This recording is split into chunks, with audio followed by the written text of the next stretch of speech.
They fly around. They do a really good job of attacking the football, making tackles in space. They're a fast-flowing defense.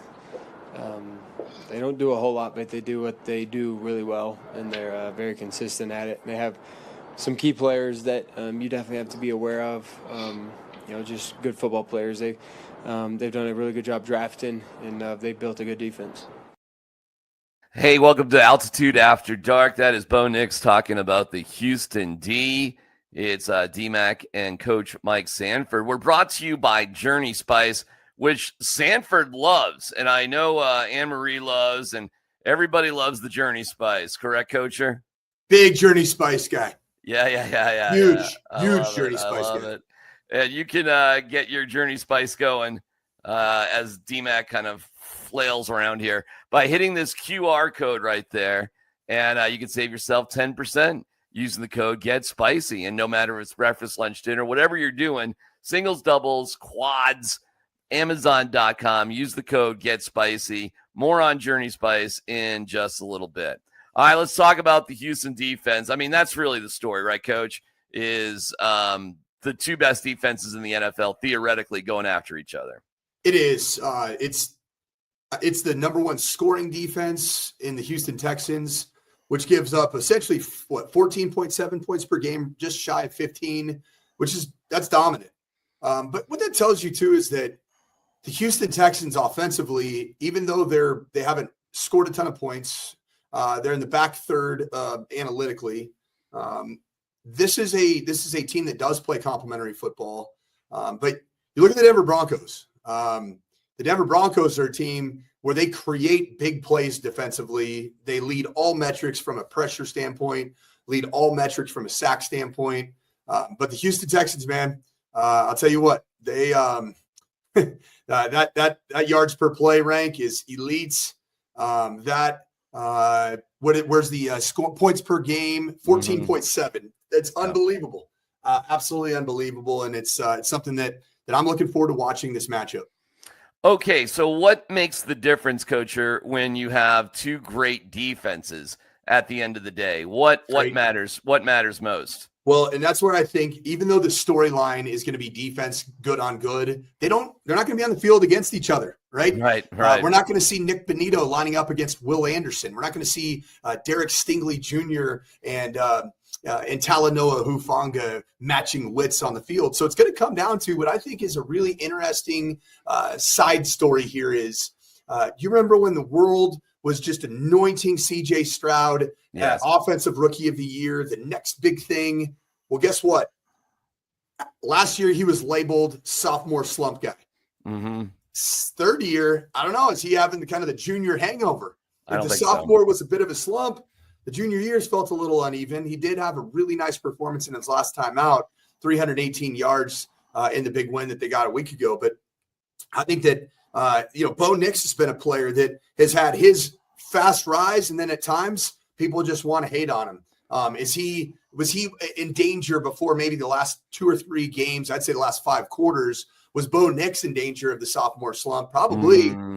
But yet somehow, some way in that fourth quarter, to win the game against the Giants, and really all 4 quarters against the lowly Dallas Cowboys defense, Bo Nix has erased a whole lot of questions about his ability to be a dynamic quarterback in this league. From a podcast, because who doesn't have one, Aqib Talib. Dominate them boys in his class. All he did was get to the league, take his team to the playoffs, and now his team looking like one of the best teams in the AFC. Jaden was in the NFC Championship last year. Where is he now? He's sophomore slumping. No, he had his little hamstring. Injuries is part of sophomore slumping. Where's Bo? Bo's available. Bo's starting every game. Bo take care of his body in the offseason, so that's why he's available. Injuries happen, you know that. Yeah, they do. You're not taking Bo over Jaden Daniels. I'm taking the guy who got the best numbers out of his draft class. Who is that? Jaden. No, it's not. Bo got more everything. I'm taking Bo. He plays like he drinks Red Bull and takes Adderall before every snap, doesn't he? Like, calm down, dude. He the best quarterback of his draft class. Keep drinking Red Bull and keep doing what you're doing, baby.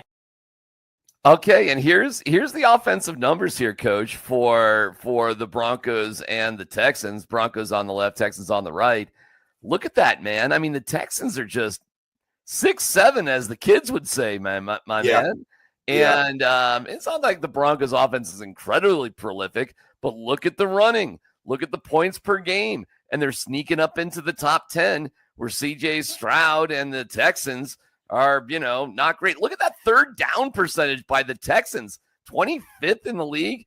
Pretty terrible for Bo and the Broncos too, though. I mean, okay, that's a terrible number, dude. 31st in the red zone. This is a field goal kicking unit, man. Yeah, Fairbairn, Farben, Micah Fairbairn, whatever it is. 31st in red zone, 25th on third down. Dude, that's why you have a quarterback. End of halves, end of games, third down, red zone. C.J. Stroud has mechanical issues. He sails passes. Yeah, he has a terrible completion percentage on 3rd and 2 and less. They can't finish. They are a non-finishing offense. Yeah. And the Broncos offense does finish. Not great on third down. I get it. But sacks allowed, you can get to C.J. Stroud. Coach, you can't get to Bo Nix. It's crazy. Okay, so one of the stats that stands out if you're a Broncos fan, let's look at the left-hand column here, and that's the Denver Broncos stats. I mean, their mid is all get out offensively. You are dead smack in the middle of just about everything. But two stats that I really like that are complementary numbers when you're playing such dang good defense. You want to be good in the trenches on your offensive side of the ball to play complementary football. And so the two stats that I love for the Broncos with a team that plays awesome defense, I love that net rushing yards per game. You're 3rd in the National Football League. That means that you have the ability to control the line of scrimmage and at times build to controlling the game. The other one is that sacks allowed, which is the offensive line has been phenomenal, but Bo Nix doesn't take sacks. He just flat out doesn't. He gets rid of the football or he finds a way to elude the rush. And so being 1st and 3rd in those two respective stats, that speaks to the build of this roster, the investment in the offensive line, the depth of the offensive line to be able to have a guy like Alex Palczewski. That I heard your show yesterday saying, Tyler Plum is saying he doesn't think that he's going to Wally Pitt Ben Powers. I'm not so sure about that because I've watched the film and I think that Alex Palczewski is one of your best 5 with a fully healthy lineup for the Denver Broncos. The thing I want to point to, if you can, DMac, show that Texans. I want to look at the Texans. Really, they're a bottom 3rd offense in just about every category. But the one thing that they do have is this time of possession average, meaning that their offense somehow, some way has the ability to stay on the field, probably plays a lot of that death by 10,000 paper cuts, field position game. Yeah. They have a much cleaner special teams operation than the Denver Broncos. And special teams shows up in that time of possession average because of starting field position and being able to make some 4th down decisions to go for it, stay on the field. So the Denver Broncos, they got to find a way to stay on the field and get off the field to win this game. Yeah, it's interesting going back and watching the San Francisco game. San Fran didn't have a first down until 50 seconds to go in the half. No joke.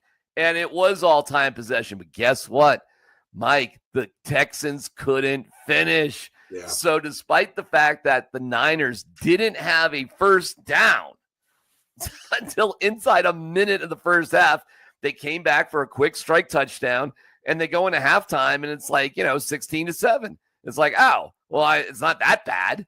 It's not great, but it's not that bad. And certainly it gave themselves a chance. The Niners have their own issues, frankly, and it's amazing what Kyle Shanahan has actually done.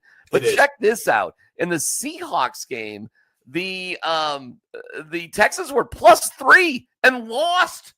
They were +3 and lost. Why? I'm a broken record here. They can't finish. So this is the difference to me. Both defenses may be around the same. They are missing their top, and Christian Kirk and Nico Collins. I don't know if either one of them is going to go on Sunday for them. They have 3 receivers from Iowa State. They actually went back-to-back receivers, rookies, 2nd, 3rd round coacher in the draft last year. And they got another guy, Hutchinson, who's from Iowa State from a couple years ago. So they love the Cyclones there. Big Matt Campbell fans. Huge fans of Matt Campbell action. And then they got Braxton Berrios is the typical white slot receiver guy. And one of those guys that is big into Instagram influencer. Kind of that's kind of his jam, right? If I'm not mistaken. I know about Braxton because my wife, apparently, I guess it's Alex Earl, is this Instagram super, like 700 million, I don't know, something crazy. The world population follows Braxton Berrios. I think it's his ex-girlfriend at this stage. Okay, well, my point being, they're not an explosive offense. Listen, coach, any team in the NFL can throw it deep. So sure, blown coverages, you can get it.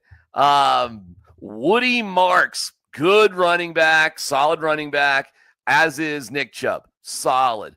Not spectacular, but solid. They are, like you said, paper cuts, death by 1,000 cuts, if you allow them to do it. They just haven't faced a defense like the Broncos, coach. No. That's all. That's what I'm saying. Well, and when you look at the list of victims that the Broncos have faced, and I'm talking about the quarterbacks, they all find a way to get into the top 10, top 15 in the NFL in teams that are most sacked, right? It's like if you've played the Broncos, you're like, well, we're top 10 in most sacked offense because, well, we played the Broncos. And that's just because that's what they do. They get you 7 to 9 times in a game. It's just kind of par for the course. Well, I don't love CJ Stroud, DMac, against when he faces duress.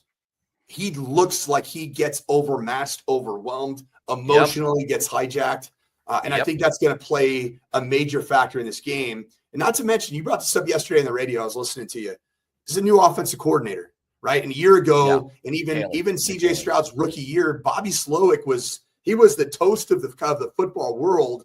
And then he got ran out of there quickly after last season in the sophomore slump. Welcome to the world of coaching, right?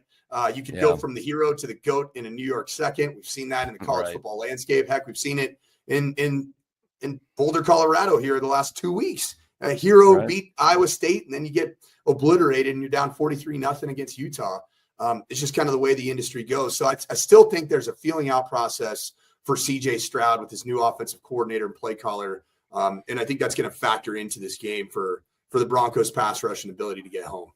Yeah, it's Nick Caley, who spent most of his time with the Patriots, was with the Rams last year, and really is getting his first go at being the head honcho, calling the plays, and it looks like it. It does look like it.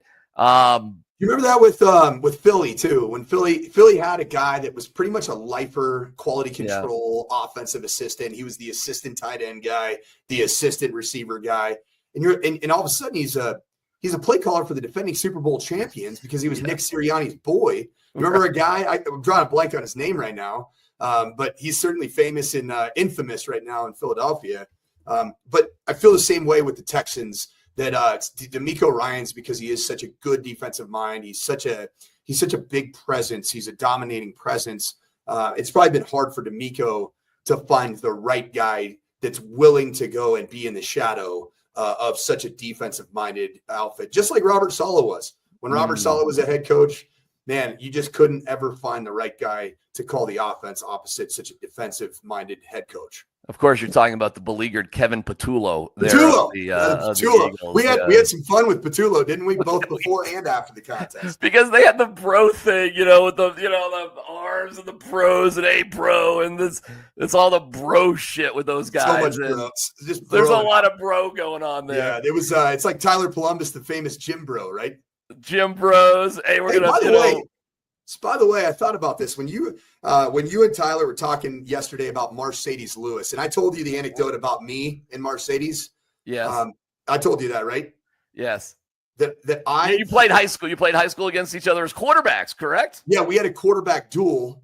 A senior Mike Sanford and his 11-2 Los Alamitos Griffins, 11-1 Los Alamitos Griffins, facing off, and we shared a stadium with Long Beach Poly, home of Snoop Dogg. You could name several athletes that have come from that place, but we ended up facing, and Mercedes Lewis was a 6'7", 6 foot. How tall is Mercedes? He's huge, dude. I think he's listed at 6'6", but but just a huge human being. He was that height as a sophomore in high school, but about 100 pounds less. And he was the starting quarterback for Long Beach Poly. And that's how old he is, DMac. I faced him in high school, and he's potentially going to be on an NFL football field this weekend. So cool story there. I was thinking about, you were saying Jim Bro Mercedes Lewis, also Jim Bro Tyler Columbus. Who's to say that Tyler Columbus right now couldn't go be a blocking tight end in the National Football League. We talked about it quite a bit, and I reached out to Patrick Smythe of the Broncos, and I said, I'm not joking around. Tyler's in the best shape of his life, at least a Tuesday tryout. What do you think? I have not heard back from Patrick. Okay. I don't know that Patrick makes those personnel decisions. I'm not sure if that's necessarily his. Well, who else am I reaching out to, Coach? Who else? George Payton. Yeah, and you and Greg Penner are biking buddies. He'd take the call.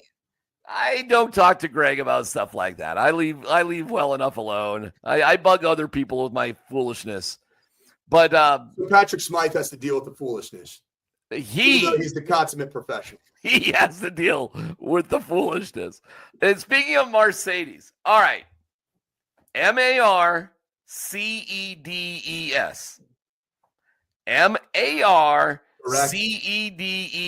is Mercedes or Mercedes? It's Mercedes Lewis. Say it again slowly. Mercedes Lewis. All right. I present this moment. Mercedes, just given how long he's played. Mercedes. Yeah. Okay. One more time. Mercedes, just given how long he's played. Mercedes. Yeah. Yeah, you want it one more time? Did we ever ask the man himself? I wasn't there yesterday. I certainly would have, and I think. But is it Mercedes or Mercedes? Mercedes, just given how long he's played. Mercedes. Yeah. I gotta see. This has got to be somewhere on the worldwide interweb of him introducing himself. Listen, while you look it up, let's hear from Mr. Lewis on his arrival, and he was hanging out at the Joshua Tree in a sauna. Here we go. Intentional about, just my life going forward. And obviously I was in a position of I could sign to potentially get a 20th season, or it would be time now to whatever I want to do after that. And so what I will say is I was at peace the whole entire time, and it did feel good to get the call.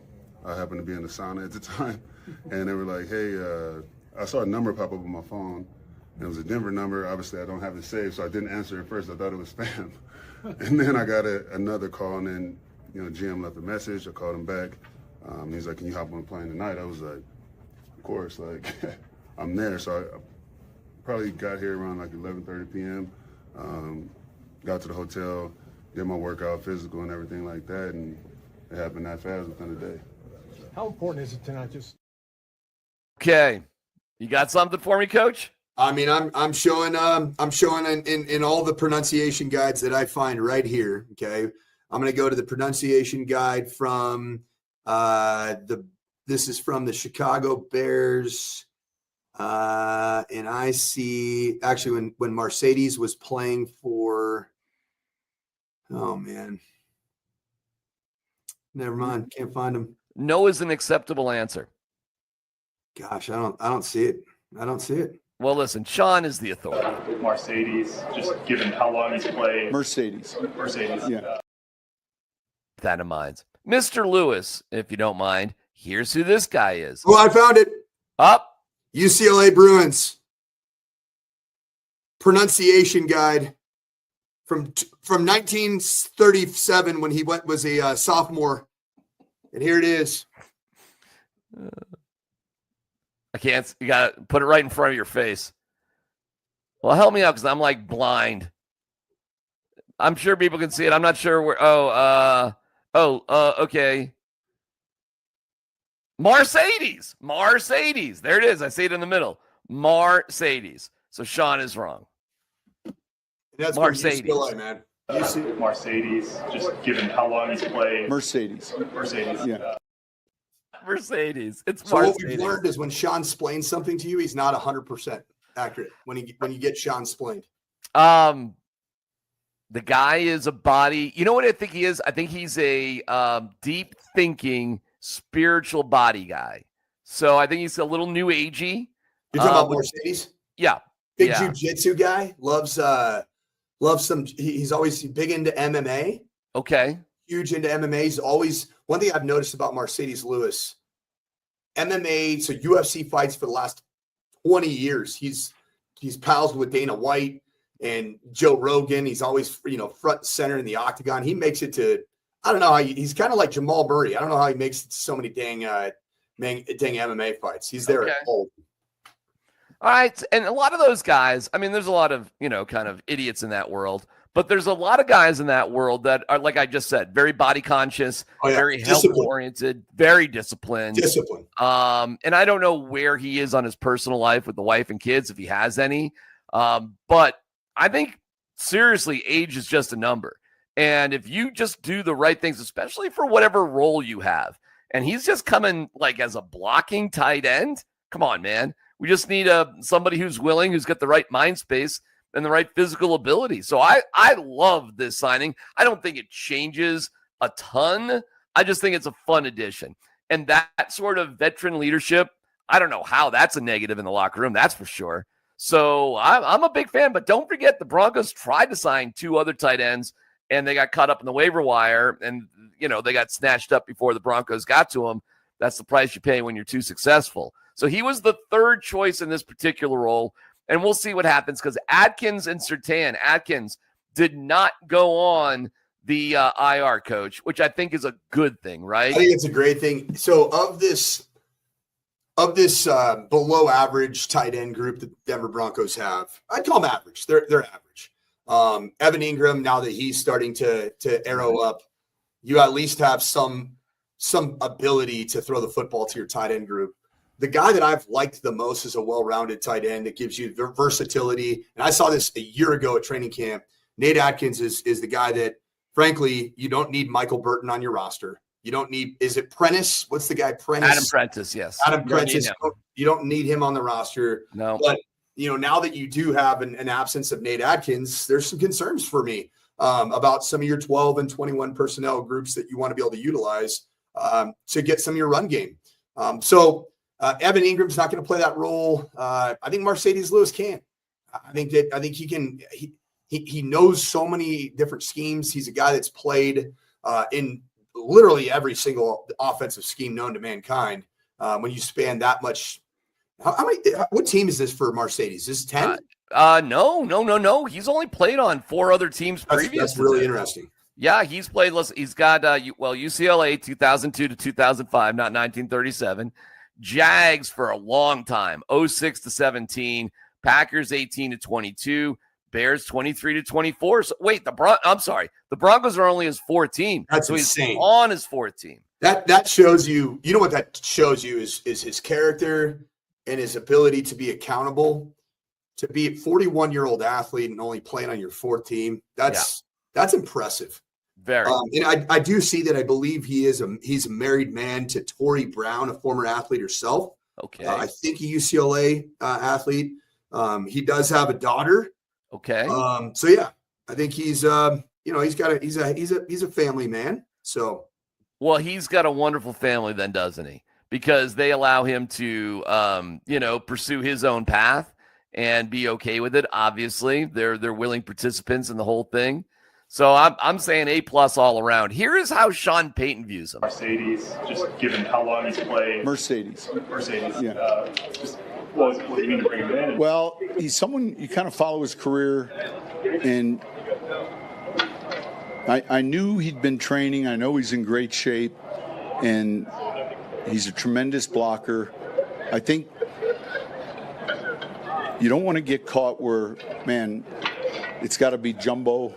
And so we brought him in for a workout, brought him onto our practice squad. I'm glad he's here. He's a tremendous leader. I'm anxious for you guys to be around him. So good first day. Love it. So there you go, that addition. By the way, I want to go back to the Texans really quick, Coacher. They have a fascinating situation. Their offensive line has been kind of all over the place. And currently, they rotate their left guard. That is not a joke. That's the weirdest thing I've ever heard. They've got Juice Scruggs and Laken Tomlinson. And they just – now, Tomlinson was on the injury report, so maybe they won't this week. But has been their modus operandi for the season so far. What do you make of that? Well, sounds like there might be some issues making a firm decision. That's the first thing that I would see. I I was doing that for a while myself, the quarterback position, and it's challenging. I mean, especially that position, right? When you're going back and forth, and the reason I did it is I wanted to get the data that I needed to make the ultimate decision for the back half of the season and the playoff run. The reason that the Texans are doing it, I guess the age old adage of coaches, the ultimate coaching cliche is, if you got 2 left guards, you probably got none. And you've been saying that for years, DMac. Been saying it for years. Also, so maybe an opportunity there for Zach Allen or whoever on the inside. You never know. I think the opportunities for this Broncos defense to feast on CJ Stroud are going to be interesting, right? Because there's a lot of elements of the Texans offense that does look similar to how Sean Payton was calling things for the Broncos up until, kind of last week, in terms of a lot of quick throws behind the line of scrimmage, a lot of screens, a lot of very slants, ticky-tack, beak, beak, beak, beak, beak, beak, beak. Not the laser show that DMac's been looking for. I think Stroud has the ability to make great plays. I do. I just don't think he has the right mechanics to be consistent with it.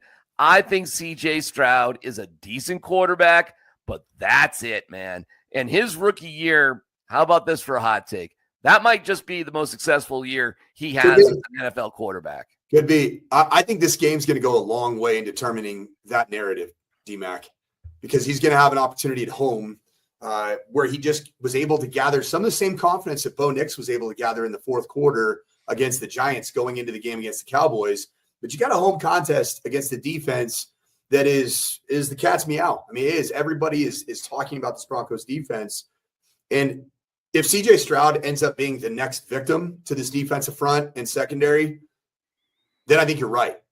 If he has a breakthrough performance against the Denver Broncos, then I think the trajectory of his career changes. And frankly, that AFC South, they're not going to win the AFC South, especially with how the Indianapolis Colts are playing at 7-1.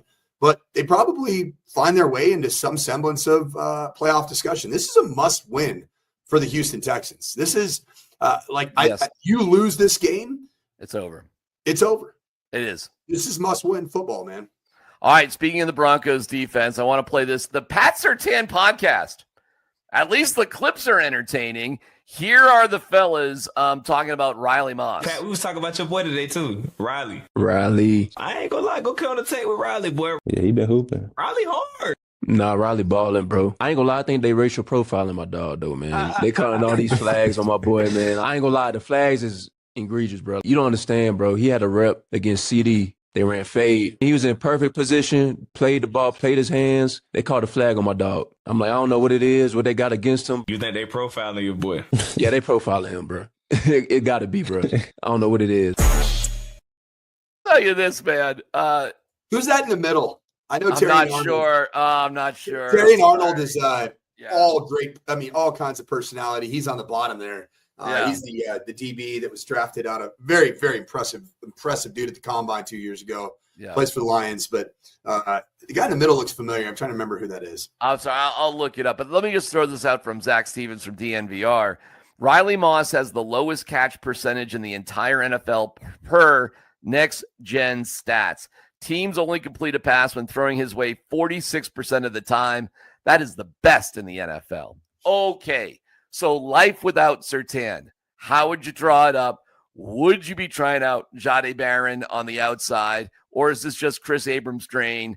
Where does Riley Moss go now? It's going to be at least a couple games, maybe 3 without Pat Surtain. How would you call it? How would you design it? Rookie Jahdae Barron is going to have his volume increased at the nickel position. Veteran Jaquan is going to probably get some reps at outside corner. I saw that a year ago when it was was it Levi Wallace? Yes. You didn't want him out there, frankly. No. And Jaquan McMillan was almost the security, kind of the safety blanket, the security blanket, even in training camp. If there was a day where Riley Moss or Pat Surtain were not available, I saw Jaquan McMillan go outside. I would say if you were to break down what I predict to be the percentages at outside cornerback, I think that Chris Abrams-Drain, Riley Moss are out there as the tandem on the outside, a minimum of 60% of the time. And then I would probably say that there is a Jaquan McMillan outside role. And I think you're going to see an overall uptick in how many snaps Jahdae Barron gets, partially because of how he played a week ago, got his first interception. But also I think just because Jaquan McMillan has proven to have the technique and the schematic knowledge to be able to play both positions. Give me your pick for the game. I've got the Denver Broncos winning this thing, and I'm going to go 24-17. I think it's going to be a 7-point win for the Broncos on the road. I got the Broncos winning 2016 because I do not think they can finish, but they can move the ball. So, and I'm talking about the Texans. I have a moment of zen for you. I love when it gets zen. We actually have two moments. Prime talking about Brazilian buttless and a crazy governor from Louisiana. What? That's coming up here in a second. There's a world of flavor out there, and to find it, you have to take the journey. Journey Spice Company handcrafts the most premium spice and seasoning blends that have no sugar, no salt, are certified USDA organic, non-GMO, vegan-friendly, and always planet-friendly.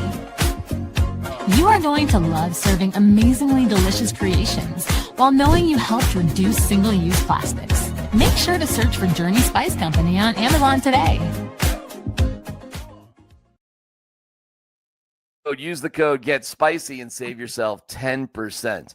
See you against Arizona. Kickoff around 5 o'clock or so. I'll be at Rally House, which is a great clothing store on Pearl Street, doing a preview from 2 to 4 p.m. where anybody can ask me any question.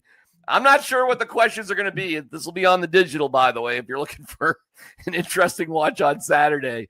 But it hasn't gone well, obviously. It was the most chaotic moments we've seen, and, well, probably since you were there, frankly, Coach. But you didn't have the players Prime did. You didn't have the coaching staff Prime did, and you certainly, especially because you're doing this podcast, were not being paid the salary that Prime did. Okay? So I just want to – and you – didn't get the opportunity to just, have 2 years to build the program any way you damn chose. You were doing the best you could with what you were handed, hoping the students could rush the field again after that great Cal game. Yeah. I'm just pointing out the reasons that CU was struggling and where they were a couple of years ago. To be back in that same situation at any point, to me, is inexcusable. It's not good. It's not good. It is inexcusable. I mean, I'll tell you this. I was judged and evaluated and frankly terminated for my second year on the job. Without the opportunity to get a full recruiting class at Western Kentucky, I was terminated after my second. I was a bowl game coach my first year and terminated my second year, playing basically my entire group of freshmen and sophomores that I'd recruited. And those guys ended up being good players 2-3 years down the road. Year 3 is that is where the evaluations really start. And the early returns are not positive. It's proving what I believe to be true a year ago. And it's a little bit of an indictment, if you will, on maybe the state of the CU program, but it's also an unbelievable compliment to the head coach's son, Shedeur Sanders. I thought he was an unbelievably transcendent talent that covered a multitude of sins in that program. And he rose boats around him. Do you notice what's happening offensively with Pat Shurmur and with the offense and the receiver position that looked once so promising? The Drelon Millers and the Omarion Millers, they look pedestrian at best now with Caden Salter playing quarterback. Shedeur Sanders was the guy. Travis Hunter was obviously the most exciting and dynamic player to watch, but Shedeur. So on one end, Coach Prime, this year's unacceptable. On the other end, man, your son's a hell of a player. And I got to tip my cap to him. That's how I feel. All right. Here is Coach talking about patience and Brazilian buttless. And I didn't know what BBL was, but it brought out one of the greatest expressions I've ever heard in my life. Shane Holcomb, Scobo Sports. I just want to get your comments on, recently we've seen a theme across the college ball landscape where, teams are moving on from their coaches faster than ever. Yeah, do you think that, these schools and fan bases have lost the sense of patience in the process of building something? Well, there's no one patience in this world. How do we exude patience when we could call up right now and get a pizza delivered right here? That you could call and get a ride waiting outside for you. Everything is expeditious in this country. Everyone wants the quick fix, the quick things. You got mail order brides too, right? You get married, right away. You could get a BBL. You could come in here flat as I don't know what, and leave thick as a Snicker. So this is a different country that we live in, man. Ain't nobody got no patience no more. I understand that, and I don't either. I don't have patience as well. I want things done right now because I'm used to getting up there working, putting in the work, and you want the results from the work you put in. It don't oftentimes work like that. That's a great question. I appreciate that. Man at a crossroads with a great expression. You come in flat, you leave thick as a Snicker. I mean, come on, man. That is fantastic. Make that a t-shirt. But the problem is the contrary terms. Patience. Nobody has patience. We should have more patience. Guess what? I don't have patience either. But I get it. It looks like you don't have patience. We see the contradiction here in the sense that Shedeur Sanders, Travis Hunter coming to your campus in years 1 and 2 of Coach Prime was the BBL. Right. That was the I'm not patient. That's right. Am I stupid in saying that? No, of course not. When I took over as interim head coach, I didn't have a world-class quarterback and a two-way star. To be like, hey, come on down, man. Here's my BBL. I am thick as Snicker. All right? That's who I am today. To me, it's pretty clear. It was a quick fix to get people excited immediately. And now we're talking on the other end of the aisle. We need to have patience. It wasn't built like that. No. It was built as a Brazilian butt lift. It was built as Uber or DoorDash. Right. It was built to have a pizza at your beck and call within minutes. Right. And it was brilliant. Rick George had to do it. The program was at rock bottom, and it had to have excitement and energy and some tangible results now. And you got it. Yep. But you don't have it now because it wasn't a long build. Right. It wasn't built through the recruitment of high school athletes. It was the now get rid of all of this bad luggage and bring in Louis. Louis's great for the day trip. Louis doesn't last for the cross-country trek. Well said. And that's what I see. Okay, well said. And you want to look at a team doing it the right way. Look at the Denver Broncos. Eventually, Sean Payton got rid of Russell Wilson, which wasn't his fault in the first place.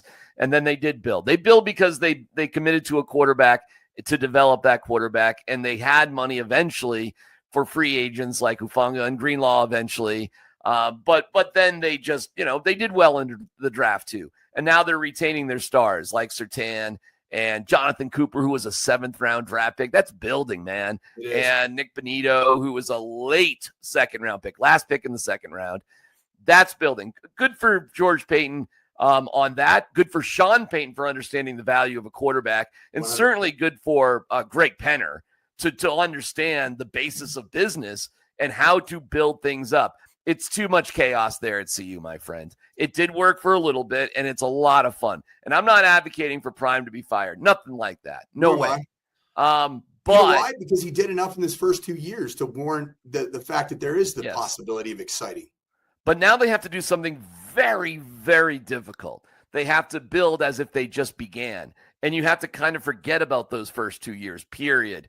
And we don't know if Prime has that ability. We know he has the ability to do what he's done with the Louis, but has he ever built a program? Ever? The answer is no. He's always had Shedeur in his side pocket. And you're right. That cures a lot of problems. For sure. Speaking of disposable coaches, I thought this was AI.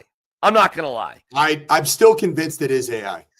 Oh, wow. Somebody's got to actually show me proof of life that this is real. Somebody that was actually physically there say, I'm here and I'm recording, because this is AI. It has to be AI. I thought so too. Apparently it is real. It's some sort of press conference with the governor of the great state of Louisiana. I mean, it is like Bobby Boucher became the governor of the state. Seriously.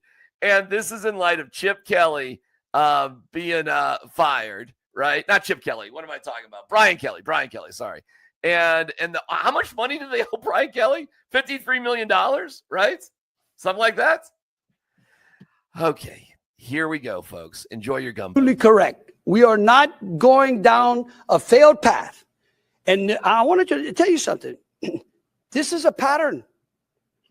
The guy that's here now that wrote that contract cost Texas A&M $70-something million. Right now, we got a $53 million liability. We are not doing that again. And you know what? I believe that we're going to find a great coach. I mean, maybe we'll let President Trump pick it. He loves winners. You know, I'm not going to be picking the next coach. But I can promise you, we're going to pick a coach, and we're going to make sure that that coach is successful. And we're going to make sure that he's competent. It went on and on like that for like 5 minutes. It was like, and he's scolding the media. All reporters need to do. Y'all need to start looking at who represents all these people, like these agents. You know what's interesting? If I'm not mistaken, Woodard's agent, Kelly's agent, the Texas A&M, they're all the same agent. I wish I could play the whole thing because it's priceless, Coach. But that is for real. That is not AI. They are not the AD is not going to be allowed to hire the new coach. It's going to be a committee because it's state funded. Darren, what are we doing? Wow. What are we doing? Wow. What are we doing? What are we doing? Who's going to take that job? Well, how many millions are you going to give me? I mean, listen, I understand LSU got embarrassed and all, but they still have a winning record. I mean, it's not like, I don't know, man. I don't know what to say. Think about it. Think about it. Brian Kelly probably took that job in order to get fired and get that $53 million. Don't you think? He faked the accent. He did the dancing and all. Perfect. Just get me out of here. Get me out of swampland and get me to a Catholic church as soon as possible. And he was in a private jet leaving Baton Rouge, Louisiana. He came in on one into Baton Rouge that was funded by LSU for LSU business purposes, and one that was funded by him, not LSU, but really funded by LSU and the great taxpayers of the state of Louisiana. Wild. Absolutely wild. They're asking what's wrong with college football. You're what's wrong with college football. The politicians, this press conference is what's wrong with college football. You're it. It's as bad as it gets. I can't wait for Brian Kelly to be the next head coach of Boston College. That's going to be wonderful. He's gonna kill it there eventually. Syracuse. I like him at Syracuse. No way. We're having a down year, but we are. But our quarterback got hurt. Okay. And yes, that is what happened. I love Fran Brown. Okay. Keep Fran Brown's name out of your mouth. Okay, Fran, go get it, man. All right. Who gets that? You know who's going to get that job? Well, I don't know if he's going to get the job, but a guy who's going to be in the running for it is our boy down there at Arizona State, brother. Kenny Dillingham. Dillingham's killing it. Yeah. He has to play with Jeff Sims these days. Holy cow. I mean, that's Sam Levitt got hurt and they got to play with Sims, and that's not good. But if you want a coach that knows how to do things the right way, Kenny Dillingham is your guy. And they'll probably I don't know. We'll see in the long game. We'll see in the long game. Oh wow, you got your doubts about Kenny, huh? He's got a lot of same tree as Mike Norvell in Florida State. Just remember that. Put that in your back pocket and stash it. All right, we both have the Broncos winning. We'll see about CU, and we love Louisiana. Get your gumbo. With Mercedes, just given how long he's played.